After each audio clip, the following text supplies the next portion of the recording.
Hello, friends, and welcome to Season 10 of the Future Ready Librarians podcast series, Leading from the Library. This is a podcast for all librarians wherever you are in your journey. It is filled with amazing guests, important topics, and engaging conversations that will inspire, engage, and support all of us as future ready librarians. I am your host, Shannon McClintock Miller. I am the district teacher librarian at Van Meter Community School in Van Meter, Iowa, and serve as the Future Ready Librarians leader. I have the pleasure of working within my library and school community and also with others around the country and world through Future Ready librarian events, conferences, consulting, writing, and more. I am honored to bring these voices and the work of others to our podcast and to all of you. Well, today, friends, I get to invite a fellow Iowan onto the podcast. So I'm very excited. I think the last Iowan I had was my sister Heather, who's also a librarian in Amana, Iowa. And today I get to welcome Beth Campbell. So welcome to the podcast, Beth. Well, thank you, Shannon. I'm super excited to talk today. I am so excited too. And let's just start by having you introduce yourself and tell our audience a little bit about what you've done and what you're doing now. Well, I've been a teacher librarian for a very long time in a variety of academic settings, everything from preschool all the way through college and postgraduate work.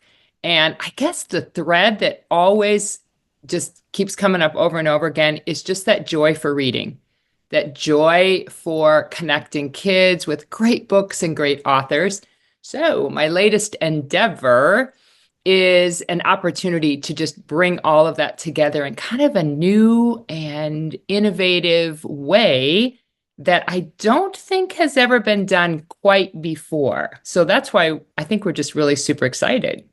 I know. I am so excited. And I think it's so neat that, not only are you doing something with your passion and also being a librarian, but really thinking about, thoughtfully about how we can continue to connect kids with just that joy of reading. And that's what really sticks in my heart, which is so cool about your project. And so I want to just dive in, and today you guys are going to love this because she has created something called the Author Studio, and she'll tell you more about how she started, but let's just start by talking about the Author Studio and what it is, and then we'll talk a little bit about Jill and the work that you're doing with her also as an author. Over the years, I've seen over and over again when students have the opportunity to connect, like a front row seat to an author. And again, author visits are incredible, but oftentimes that only happen, once during a school year. And again, with the invention of virtual conference calls, we can certainly connect that way. But still, that's not an everyday experience for our students. But when they really get to know an author, it's like their eyes light up. They feel like they know them.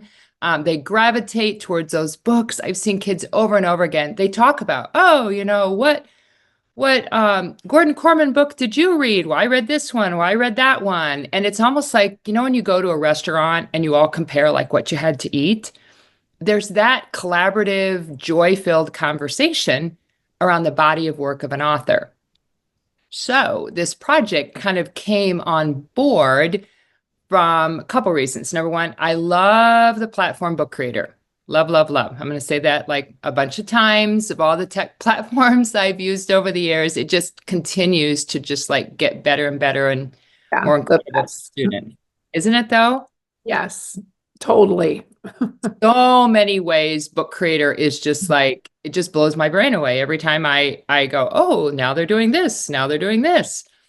So you have the Book Creator platform and you have the opportunity for kids to connect with authors in a weekly basis or maybe even a daily basis. So Author Studio came out of that love of connecting kids with authors, kind of that upfront personal kind of,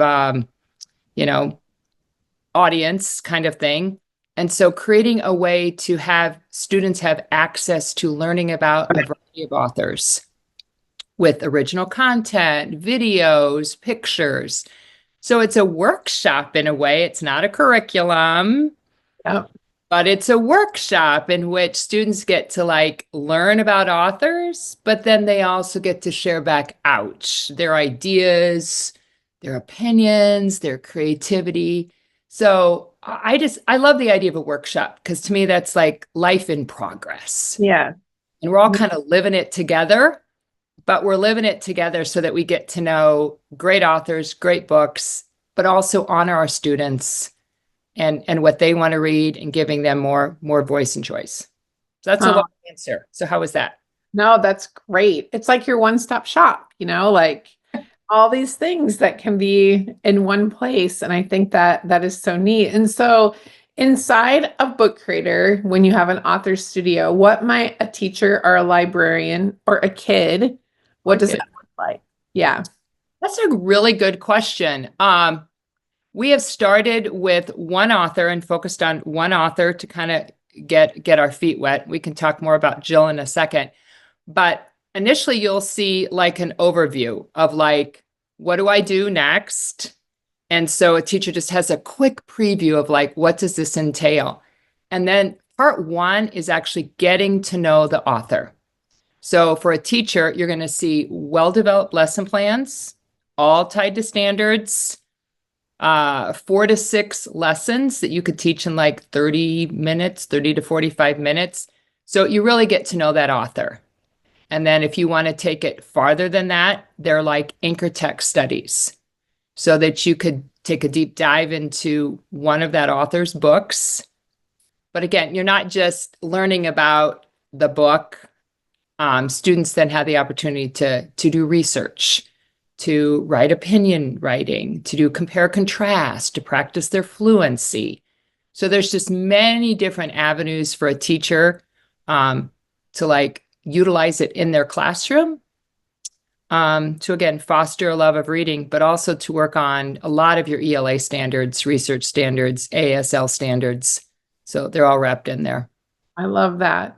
Well, and it's so neat because teachers can dive in, or librarians, wherever, like at different spots in it. And so, you said something about how the lessons are maybe like a 30-minute activity. And I love that for librarians because a lot of times when we have a fixed library time, that is perfect timing because we can still do an author study or a project around writing or creating whatever it might be, but it's like attainable for all of us. So I think that's something that really stood out to me, that I like how it's kind of like chunked into those, ready-made activities that we can then pull from too. Absolutely. I mean, everything's already all designed. And, with Book Creator, I can pick and choose, like, I want this page or this page. I'm not going to use that page. And I can just assign the ones that I need to. We've also seen like talented and gifted teachers use this, small group reading teachers use this. But back in the day when I would do author studies, I would have to go to each one of those author websites and glean material and kind of create my own little author study. Where here, like you used the phrase earlier, like one-stop shop. It's all like right there. So hopefully it's a time saver also for teachers that they don't have to go hunting. And you're going to see a lot of original content because when we meet with the author, we gather pictures, videos, quotes. So hopefully it's just all right there and easy to use. That's really neat too, because I think that, the time that we have, right, like is becoming even, teachers have even more on their plate than we ever have, I think. And so it's great because you have put that together.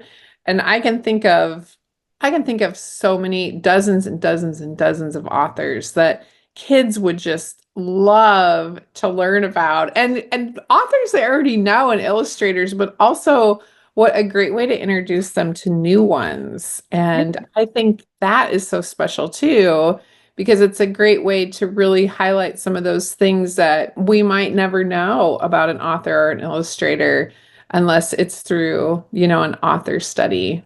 And I think that the first one that you did was with another Iowan, which I absolutely love.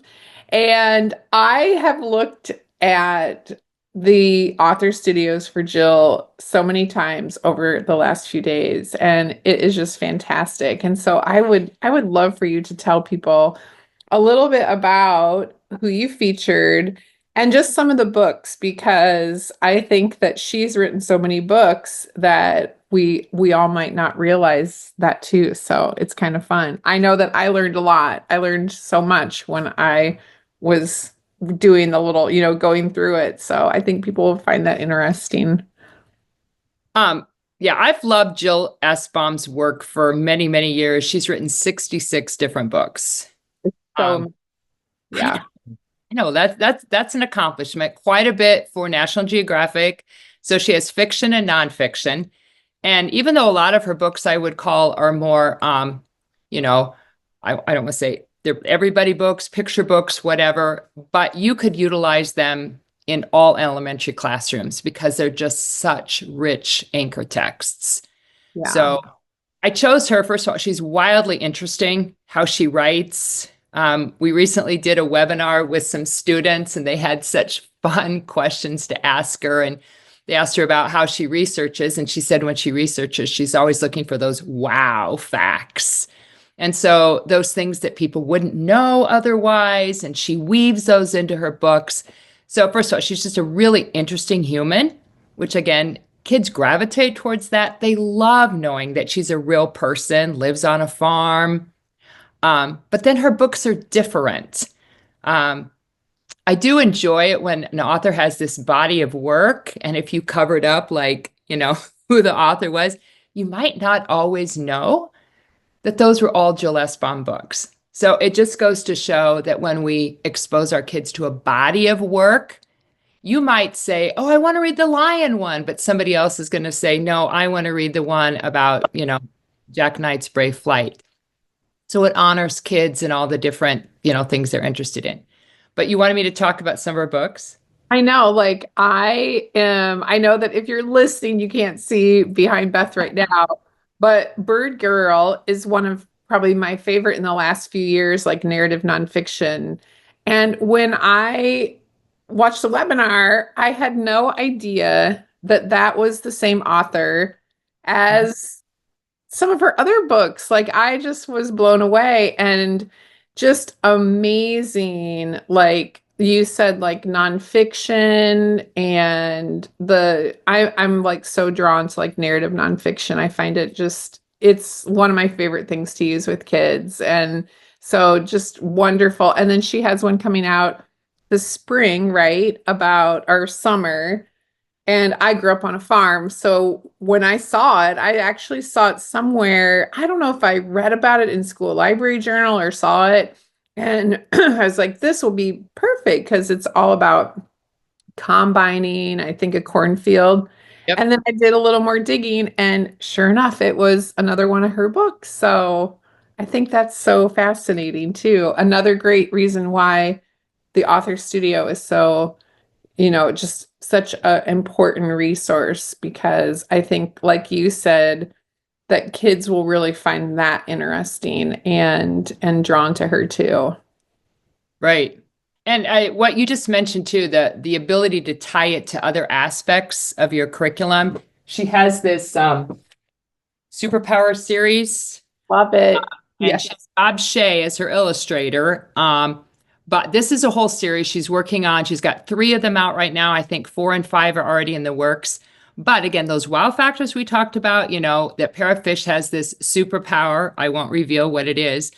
But not only are they funny and engaging, but these are a great launch to any kind of habitat research, working on the oceans, friendship, because it ties factual information together in a funny, unique way. So I do Those are love.